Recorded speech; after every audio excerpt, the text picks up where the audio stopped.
Well, Thanksgiving Day 2022 is history. And yet, I think it seems even before the day had ended, many people had their thoughts already turned towards turkey leftovers, right? I don't know how things work at your house, but we usually ended up roasting a bird that's large enough that there's lots of leftover meat. And I'll admit it, while I look forward to eating, and I enjoy the Thanksgiving turkey dinner with all the trimmings, I really like devouring the leftovers in the days that follow. Sure, there's always a meal or two where you just kind of reheat the leftover foods, but there's usually enough, left to make it so I can have some cold turkey sandwiches. And sometimes my wife Lori will turn the smaller bits and pieces of meat into this wonderful dish of turkey tetrazzini. Yes, sir. Even before Thanksgiving Day is over, the thoughts of many people turns to Black Friday. You thought I was going to say leftovers. Black Friday. Black Friday, it is a big deal in America. According to Adobe Analytics, Black Friday sales this year raked in a record $9.12 billion from online shoppers, despite the fact of concerns about inflation and higher prices. Now, that's all according to the estimates. The $1.2 billion figure this year is up from $8.92 billion in 2021 and $9.03 billion the year before. Well, I can tell you this, working at the local Menards store part-time, I know Black Friday is a really, really big deal to the store. I mean, Black Friday items start showing up, I think, as early as October, maybe even the end of September. And when those things arrive at the store, what they do is they start packing them on pallets, and they wrap those pallets specifically in black plastic, go figure, and then they temporarily stash them away. I can tell you this, that, pretty much every day last week, store employees, self-included, we were talking about and doing things to prepare the store for its Black Friday sales.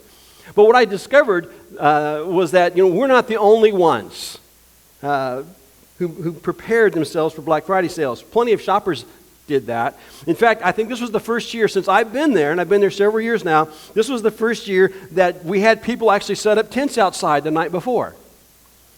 Now, of course, there were those families and those groups of people who would come into the store wearing outfits that they had come up with to dress alike. And it was very obvious from some of those creative T-shirts that you were seeing that some of these people had designed those things and created them days, if not weeks before. So no doubt, even before Thanksgiving Day is over, the thoughts of many people turn to Christmas. Yeah, there's no doubt about it. I mean, some people look forward to leftovers. Some people look forward to Black Friday sales. But I'm guessing that for most everyone, the vast majority of Americans, I think their hearts and minds turn towards the Christmas holiday. And in fact, I think the thoughts of most of us began to lean the direction of the Christmas holiday, possibly even before we observe Halloween. I got to thinking about that. I think in the hearts and minds and the activities of most Americans, the Christmas holiday so overshadows the others that if we were to compare the end of the year holidays to the start of a foot race, Halloween would be you're getting into your lane and you're setting up the starting blocks. And Thanksgiving would be the equivalent of, okay, on your mark. And Black Friday would be get set. And then, of course, Christmas would be go. Even among what we would consider Christian holiday observances, which would include Good Friday, Easter, Thanksgiving, Christmas, I think more Christians look forward to Christmas than any of the other religious holidays. And I think they do that because it's the most fun. Well, this week, As I was working on this morning's sermon, I came to understand that Jews feel about Purim, the 2-day holiday of Purim, the way Christians feel about Christmas. Because of all the Jewish holidays, Purim is the most fun. During Purim, you'll find Jews feasting, gift-giving, dressing in costumes, storytelling, drinking wine, sometimes in excess. The storytelling, by the way, the storytelling of Purim involves the reading of the scroll of Esther, which the reading is often done by people dressed up in costumes. And listeners, as the story of Esther is being read from the scroll, listeners are encouraged to boo and to hiss and to make raspberry noises and to put thumbs down and do all kinds of negative things every time the name of Haman is read. And then on the flip side, they're encouraged to applaud and to cheer and to whistle and just react positively every time they hear the name Mordecai read. And apparently, the storytelling of Purim and the wine drinking of Purim often take place at the same time, because one ancient rabbi recommended that on Purim, Jews drink wine until they cannot tell the difference between cursed by Haman and blessed be Mordecai. Now, I'm not Jewish, and I really don't know if things actually go that way during their Feast of Purim or not. I do know, though, that the mentioning of the story of Esther brings us to the matter of this morning's scripture passage. You see, we've been digging together into the book of Esther for several weeks now, and this morning we're going to wrap up this series on this book by considering the last 2 chapters. The last 2 chapters of the book of Esther, friends, basically they do one thing. They explain how the Jewish holiday of Purim was established as a way of remembering and celebrating how God had worked through Mordecai and Queen Esther to overturn that evil plot of Haman to kill all of the Jews in the Persian Empire. I encourage you to open a Bible or a Bible app to the book of Esther. Now, again, our focus this morning is on the final 2 chapters, chapters 9 and 10. But rather than read these chapters today in their entirety, I'm only planning on zeroing in on just a few selected verses. Chapter 9, if you've turned to that, what you would find if you begin to read down it is chapter 9 basically begins by telling readers that on that day that the enemies of the Jews had expected to overpower the Jews and kill them and plunder all their possessions. On that day, things for the enemies of the Jews did not turn out as they had hoped and planned. Instead, according to the end of verse 1 of chapter 9, instead the New International Version reports that the tables were turned and the Jews got the upper hand on those who hated them. Chapter 9 goes on from there to explain that a war between the Jews and their enemies did in fact break out during that time of Esther. And there were a lot of casualties. We're not told. There's nothing ever said in here about how many Jews died in the battles. What we are told, though, is of a number of the enemies. We're told in those verses that follow verse 1 there, we're told that more than 75,000 of the Jews' enemies died in the battles that took place on those 2 days. And then among those that died were the 10 sons of Haman, the guy who had put that evil plot into motion to have all the Jews exterminated. Now, something I think is very worth noting is that the writer of the book of Esther makes it clear that the Jews in these battles, they killed only the men who were their enemies. They spared the women and children. In other words, they tried to make sure there were no innocent victims in the course of the battle. And then another significant detail given in these opening verses here, the first 19 verses, is the fact that the Jews did not plunder their enemies' possessions.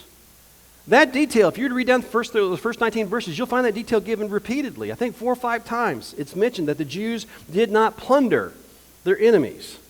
Now you think about it, okay? You've been here on this series and you know about Haman's evil plot to kill all the Jews. And you remember that his evil plot was basically motivated by his hurt pride. If you recall, he was upset. His pride was hurt when Mordecai wouldn't bow down to him. And as a result, he came to hate Mordecai, and he decided he would get even with Mordecai for not bowing down to him by killing Mordecai and anybody and everybody related to him, which meant all the Jews.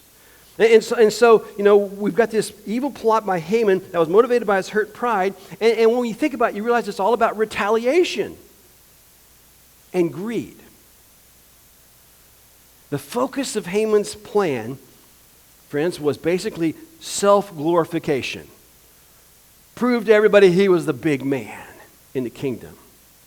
And at the heart of his plot, people were being motivated to kill the Jews in order to take for themselves everything that the Jews owned. Now, Mordecai, his response to Haman's evil plan, on the other hand, was apparently a response of honor and selflessness. And it appeared to be focused not on self-glorification, but upon self-preservation.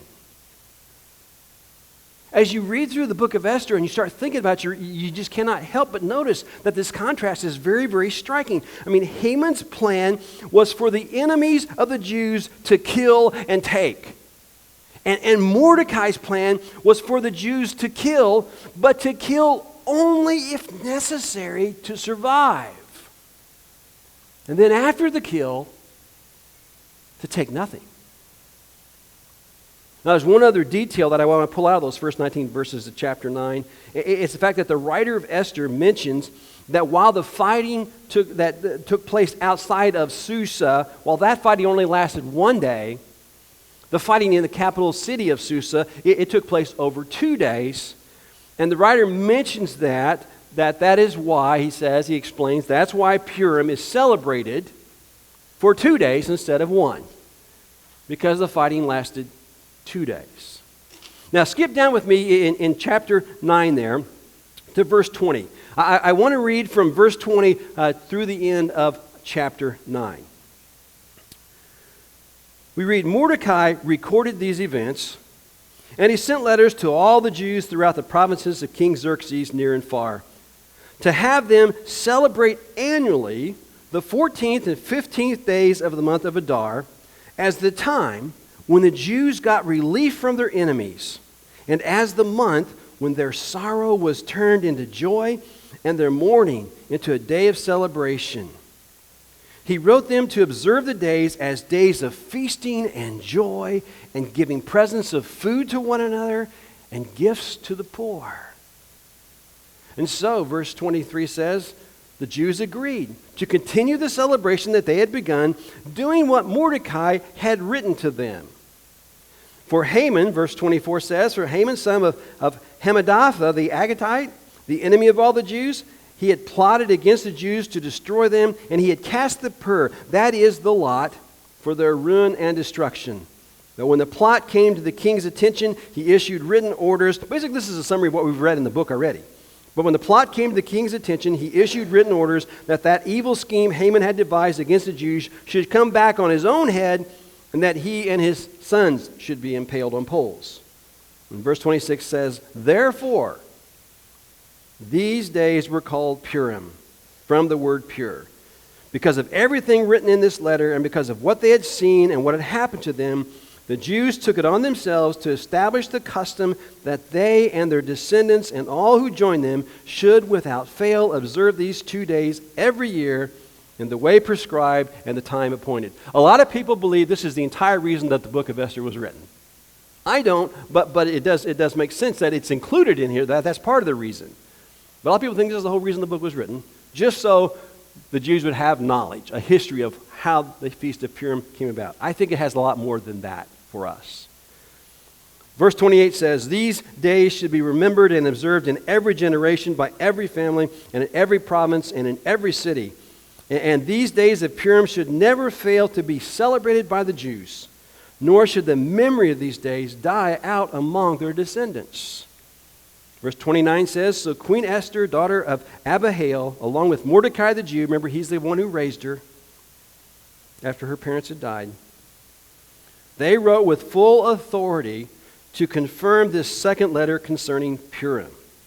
And Mordecai sent letters to all the Jews in the 127 provinces of Xerxes' kingdom, words of goodwill and assurance, to establish these days of Purim at their designated times, as Mordecai the Jew and Queen Esther had decreed for them, and as they had established for themselves and their descendants in regard to their times of fasting and lamentation. Esther's decree confirmed these regulations about Purim, and it was written down in the records." Now, if we were to go on and read chapter 10, what we'd find is chapter 10 is one of the shortest chapters in the Bible. It's only 2 verses long, and it basically recalls the information that we found being shared at the very beginning of the book, namely that King Xerxes occupied a very, very powerful position. And I'll tell you what, I think it does that to help the reader to understand how Mordecai had become so powerful. You see, in his day, King Xerxes, he occupied the most powerful leadership position in the world.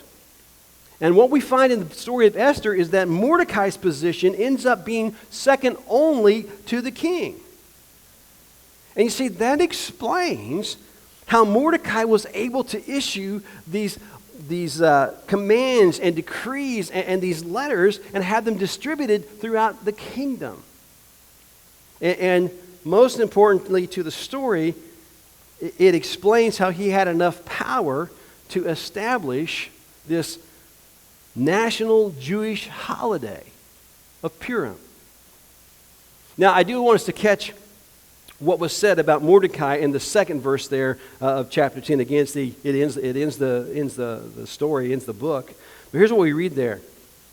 Verse 2 of chapter 10 says, "Mordecai the Jew was second in rank to King Xerxes, preeminent among the Jews, and he was held in high esteem by his many fellow Jews, because he worked for the good of his people, and he spoke up for the welfare of all the Jews." Now, today's one of those days that I don't get to do what I've done on every other one in this series, which says, tune in next week, same church time, same church channel, for more of the story, because we just finished the story. Now, in thinking about this, I started looking through these last 2 chapters for points of life lessons for you and I, points of application for us. And to be sure, there are several. One of the points that I thought we could dig into is how we are encouraged to share of our possessions with the poor. That's encouraged in these last 2 chapters. Something else that's really encouraged in these last 2 chapters is for you and I to live our lives in such a way as to leave a positive legacy. I mean, that's how the book ends up with Mordecai, a report of how he lived in such a way that he left a positive legacy, and encourages you and I think, to do the same thing.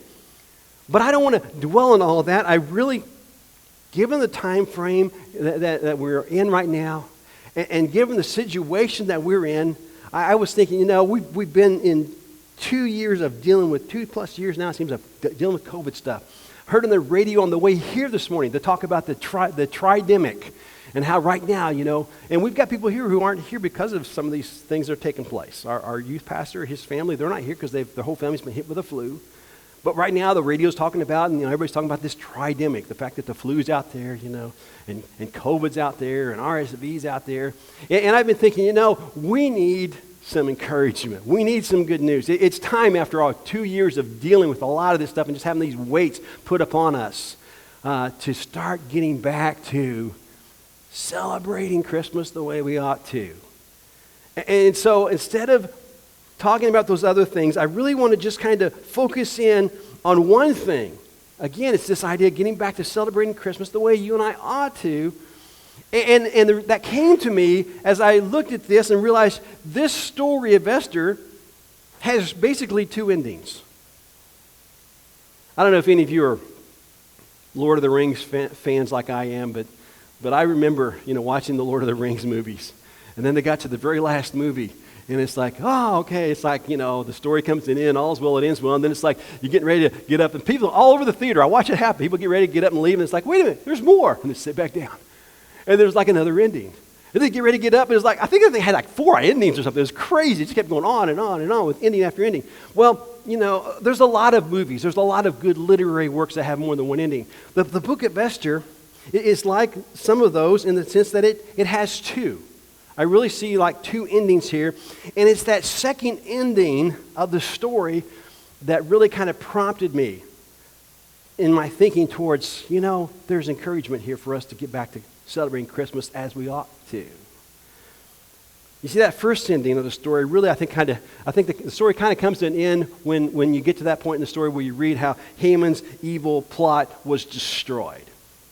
I mean, you could have just closed the books and said, and everyone lived happily ever after, and that was the end of it. But that's not how the book ends. Because then what happens is, there's this second ending to the story, and in this second ending, there's this establishment, you see, of the Jewish Purim holiday. Now, what I discovered this week that I had no idea before that, what I discovered this week in the reading of the commentaries is there are a lot of people who struggle with the inclusion of this second ending in the Bible. And it's dealing with how the Feast of Purim came about to be celebrated among the Jews. Because they struggle with it because it's all about celebrating a holiday which God himself did not ordain or command. In some of the commentaries I read this week, I read that a lot of people struggle with the celebration of Purim because Purim, to many Jews, has in many ways become what Christmas has become to many Christians. A very secularized holiday. Much like the Christmas holiday, Purim has become all about fun and feasting and gift-giving and merrymaking and holiday dressing up. And that bothers a lot of people. And I can tell you, it bothers a lot of the Jews, at least the commentators who wrote the books said it bothers a lot of them. And I can tell you, I understand. I can understand some of their feelings. Because sometimes some of the secularization of Christmas bothers me. I mean, sometimes, all the focus on buying stuff. Sometimes, the advertisers seemingly, incessant encouragement to prove your love, by buying stuff. Sometimes all of that, sometimes all the focus on Santa, sometimes that bothers me. But I got to tell you something about it. I'm not bothered by those things for the same reason some of these people are bothered by them. The reason, friends, those things bother me is that they tend to take the focus off of the main event, which is the birth of Jesus. In the hearts and minds of some people, those things even overshadow the birth of Jesus. And that really bothers me. But I don't think that's what you've got going on here. It doesn't seem to me that that's what's bothering the very vocal opponents of the Jews concerning this Purim holiday. What really bothers some people about the Christmas holiday, and what really bothers, according to the commentaries, some of the Jews about the Purim holiday is that to some people, faith and fun just don't mix. The commentaries gave me the idea that there were lots of Jews who felt that way. And I can understand why the commentators writing those commentaries would say that, because, they got a little upset with Jesus and the way he lived. And the fact that Jesus frequented parties. And the Pharisees, man, they got all over that. Said, that's not right. Man, God wouldn't do that kind of thing. You got to be serious all the time, that kind of thing. You know, I think I can understand why some of the people who wrote the commentaries would write these things. I don't know for sure if that's how all these Jews feel, that they were talking about, if that's really how they feel, if it's for them a problem with the idea that faith and fun don't mix. But I can tell you this, I know that there are Christians who feel that way, or at least if they don't feel that way, they act that way, because friends, in my many decades of ministry, I've run into my share of them. They're the kind of Christian that Marvin Phillips described as having been baptized in vinegar and weaned on a pickle. You know, it's as if their facial expressions are frozen on scowl. And you wonder if it physically hurts them to smile. You know what I mean? I've had people who seem to be, in my mind, coming at me from that form of thinking. I've had people come up to me, and I think who were thinking faith and fun can never mix, come up to me and say stuff like this. Darren, I think the preacher, the guest speaker we had today, I think he took too much time, way too much time telling jokes. We did not pay this guy to come here and tell us jokes. We came to preach. He should have spent a whole lot less time telling jokes and a whole lot more time talking about Scripture, because you know faith is some serious business. I've had him say things to me like, you know, Darren, we could have done without those slides that you thought were funny this morning. They didn't add anything to your message. In fact, I think they detract from your message. Don't forget, preacher, faith is serious business. I've had him say things like, you know, those sports comments you made in your sermon this morning may have drawn a few laughs, but let me tell you, I didn't care for them. I don't think humor and preaching belong together. I've had people say, you know, I walked by the Sunday school room and I saw those kids in there playing with Play-Doh. Well, they were doing something with Legos. I don't think they should be doing that. It's Sunday school. They should be in their seats being taught the Bible. So on and so forth. I will admit to you, folks, faith is serious business because we're talking about eternity. But I do not agree that faith and fun should never or can never be mixed. And to me, the inclusion of this very book of Esther with its two endings, it's just one of very many evidences that we can pull out of the Scriptures that show us that in the Bible, I believe God actually encourages us to have some fun as we go about the serious business of telling people about Jesus. If you're taking notes, that's our first and only point of application this morning. I believe God encourages us to have some fun as we go about the serious business of telling people the story of Jesus. You know, when you look into it, what you find is that the heart of Mordecai's letter commanding the Jews to celebrate Purim is, in fact, an encouragement for the Jews to have some fun as they tell and retell how God saved them from annihilation during the reign of King Xerxes.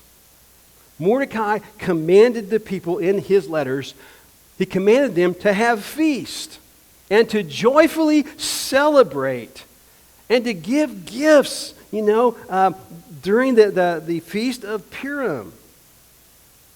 But all of that, we're reminded, was to be done for one reason. And that reason, according to verse 22 of chapter 9, was so that the Jews would, and I quote, remember, I quote, the time when the Jews got relief from their enemies, and as the month when their sorrow was turned into joy and their mourning into a day of celebration. That's the purpose. Have the fun. But remember the reason. By the way, for people who don't think God wants us to have some good laughs, there's so many scriptures that talk about that. It talks about laughter being good medicine. The scriptures are full of humor. I mean, some of Jesus' stories are just full of humor. You read his parables about the guy, who's got the splinter and the other guy's got the log. and you try to picture a guy with a big log sticking out of his head trying to help somebody get his little splinter out, you realize Jesus was telling a funny story. There's humor in the story of Esther. I don't know if you caught it or not, but I mean, if you really think about it, it's funny. It is really kind of funny when you think about it, how when King Xerxes called Haman into the royal court and asked Haman, he says, Haman, what should the king do for a man that he wants to honor? And Haman, in all of his pride and all his puffed upness, he's thinking that the king's talking about him. And so what does he do? He thinks up the most elaborate thing he can think of. And he says, King, here's what you should do for the man that you wish to honor. He says, you ought to dress that guy in a royal robe. Not only that, you ought to have one of your royal steeds, the one with the royal crest on the front. You should have him ride that through town. But more than, how about this? Don't just have him in the royal robe and on the royal crest, but have one of the other high-ranking princes in the kingdom march that man through town. Lead that horse, and all the way be saying, this is what happens to the man that the king wishes to honor. And it's funny when you think about it, because the king looks right at Haman and says, that's a great idea. I want you to do that for Mordecai. And do it down to the very last detail. Don't forget to do anything. Do every bit of it. I mean, it's funny when you think about what happened to the guy. Here's the deal, folks. I couldn't help but in my studies this week just see so very many parallels between the Jewish Purim holiday and our American Christmas holiday. I mean, what I saw as I looked at these two and laid them side by side, I saw both involve feasting, both involve celebrating, both involve gift giving. Both were officially designated by high-ranking government officials. The Feast of Purim, we've seen this. It was, of course, designated by Mordecai and Queen Esther. But what a lot of people assume in America is that we've always celebrated Christmas in America. Check it out. The history of books will show you that's not true. There was a point in time in American history where basically celebrations of Christmas were banned.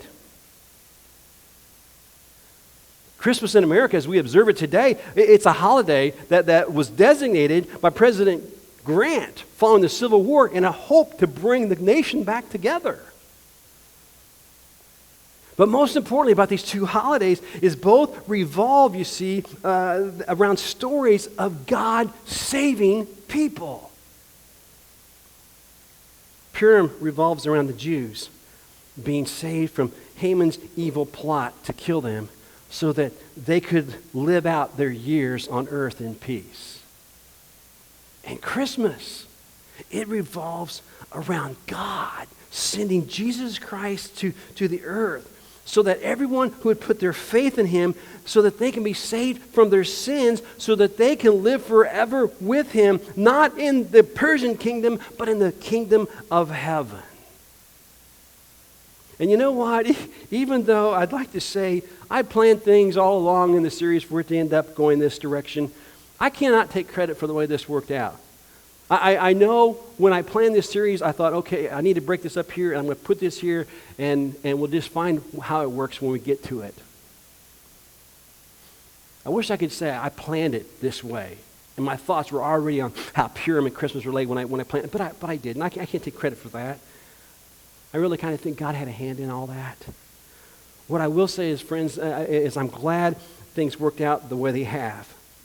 Because you see, as our hearts and minds are turning more and more towards Christmas, I think it's fair for us to say that the story of Esther gives us the idea that God's not against our having fun.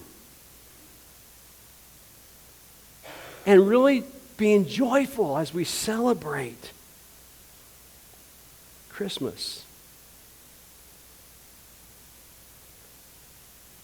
And as we tell and retell the story behind the holiday.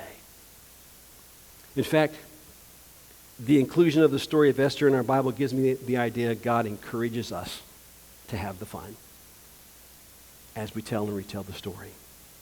And so I encourage you, and friends, I think I do so with God's blessing, I encourage you to enjoy these coming days leading up to Christmas. And when you get the chance, have some serious fun.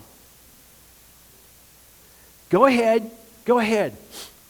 Buy those gifts. Enjoy that food. Share something with the poor. Decorate. Appropriately use the mistletoe. Tell stories. Watch movies. Have some laughs. And most importantly, as you do those things, do not lose focus of the main event, which is the birth of a Savior.